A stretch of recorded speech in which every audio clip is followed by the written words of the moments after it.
जाऊया. जरांगे पाटील बोलतायत. वाईट दिवस सरकार समोर उभा राहणार. वडेट्टीवार हे काँग्रेसचे ज्येष्ठ नेते आहेत. त्या अर्थानं काँग्रेसचा विरोध आहे या सगळ्या परिस्थितीला असं दिसतं. राहुल गांधींनी सांगितलं वाटतं तिकडून लाल्या त्यांनी सांगितलं वाटतं इकडे या, कारण सध्या काँग्रेस मराठीच्या विरोधातले बोलायला लागले. उपकाराची परतफेड केली वाटतं ना मराठीची लोकसेवेची. काँग्रेस हे मराठींचे उपकाराची परतफेड करायला लागले वाटतं. जेव्हा सुपडा साफ करून घेईल आणि मग त्या वॉलंटियरला एकट्याला आवडून बस म्हणा. राहुल गांधी मला एकट्याला घेऊन बस, त्याला आवडून बस. तुम्ही आता म्हणाले दिवाळीपर्यंत हैदराबाद गॅजेट लागू करा आणि आता पुन्हा आणले, म्हणजे हे इशारा सरकारला वाटप करा म्हणतोय, लागू करा नाही. हा वाटप.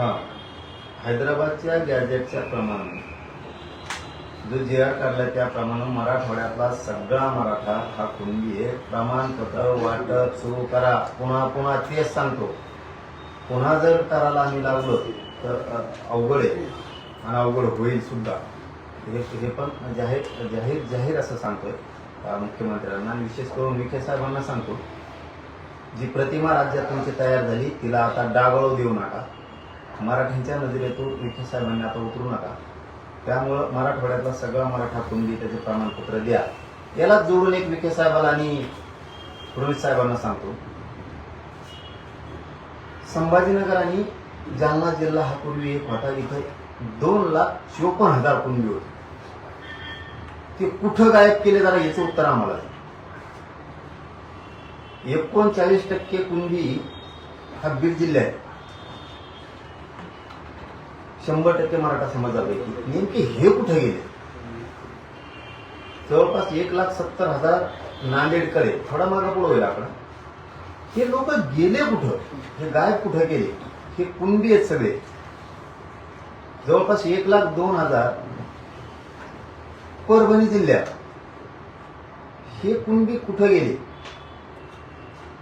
म्हणून हैदराबादच्या गॅजेटियर मध्ये जी संख्या दिली 2.5 लाख जालना आणि संभाजीनगर, तर आत्ताचे हे मराठी तेच कुणबी आहेत.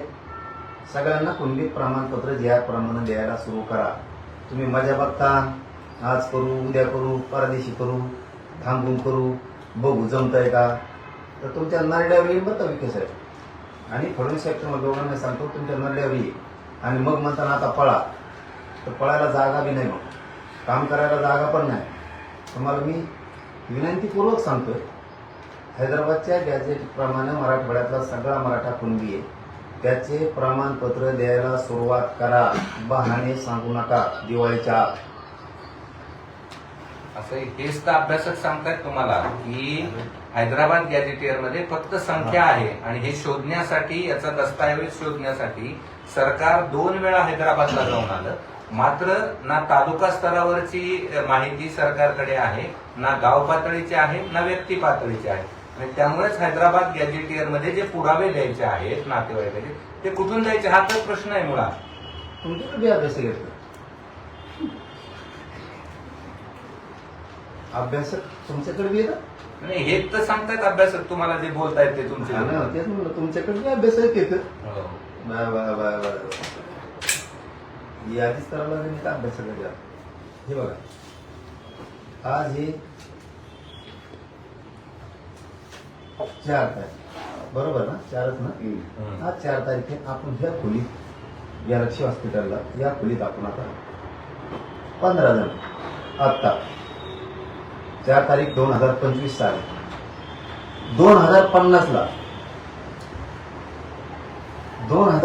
ला आपल्या 15 जणांची किमान 50 जण असतात. ते तुम्हाला मान्य करावं लागेल.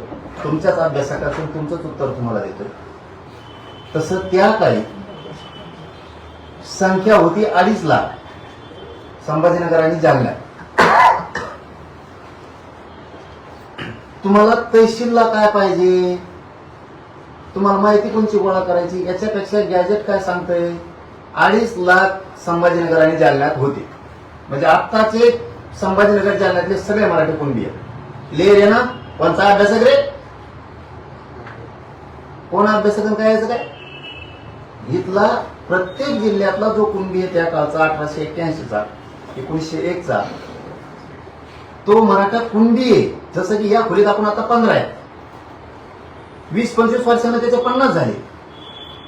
15ला तर घ्या, चला गॅजेट प्रमाणे चला तुम्हाला सापडणार ना, आणि चला गॅजेट प्रमाणे 15 द्या. उदाहरणार्थ 2.5 लाख संभाजीनगर जालना जिल्ह्यातल्या, चला द्या त्यांना, त्यांचा 67चा पुरावा घ्या पूर्वीचा आणि द्या त्यांना. त्यांच्या रक्ताच्या नातेवाईकाला कसलेच अनुभव, चला करा सुरू. येत नका घेऊ ह्या अभ्यासकाचा काय आता अभ्यास म्हणलं का जाऊ. म्हणजे असं आहे की पण 2050ला या खोलीमध्ये जे 15 होते हे कोण आहेत हेच माहिती नाही यांना अजून, ते कुठे शोधायचे हा प्रश्न आहे. अहो हाय हेच मराठी कुणबी येत ना हो. अरे अभ्यासकाने डोकं खुराक केलं लोकांचं, त्यांना आयुष्यात काही आलं नाही. तुम्हाला पकडली का गणपती ती याला बेकार आहे बरं का, पडू नका येण्याचा दांड्या.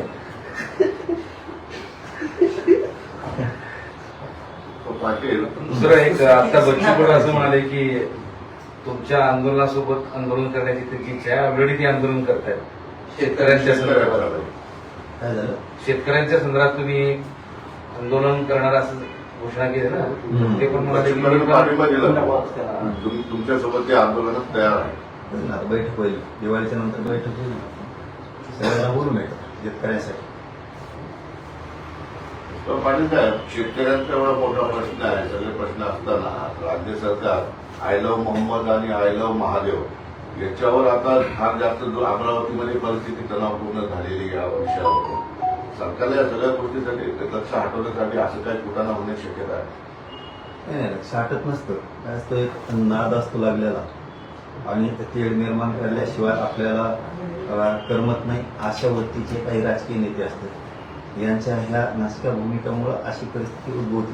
परंतु नेटानं आणि धाडसानं त्याला तोंड द्यायचं असतं. सगळ्या जाती धर्माच्या लोकांनी हटकायचं नसतं, घाबरायचं नसतं. संकट येत असतं, त्या संकटाला सामोरं जायचं धाडसानं हे प्रत्येकानं आपण आपल्या रक्तात घेऊन घेतलं पाहिजे.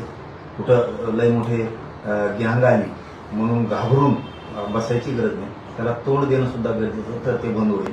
जर आपण त्याला तोंड नाही दिलं तर ते बंद होणार नाही, ते जास्त करत राहतील.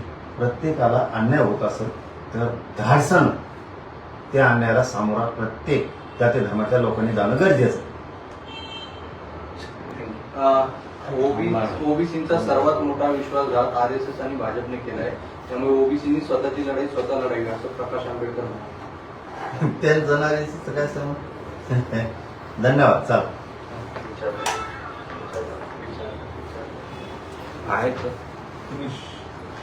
काँग्रेस उपकारांची परतफेड करत आहे का? मनोज जरांगे पाटील यांचा वडेट्टीवारांना सवाल आहे. काँग्रेसला हा सवाल आहे. इतकंच नाही तर सरकारनं दिवाळीपूर्वी हैदराबाद गॅझेटचं वाटप करावं अशी मागणी देखील जरांगे पाटील यांनी केलेली आहे.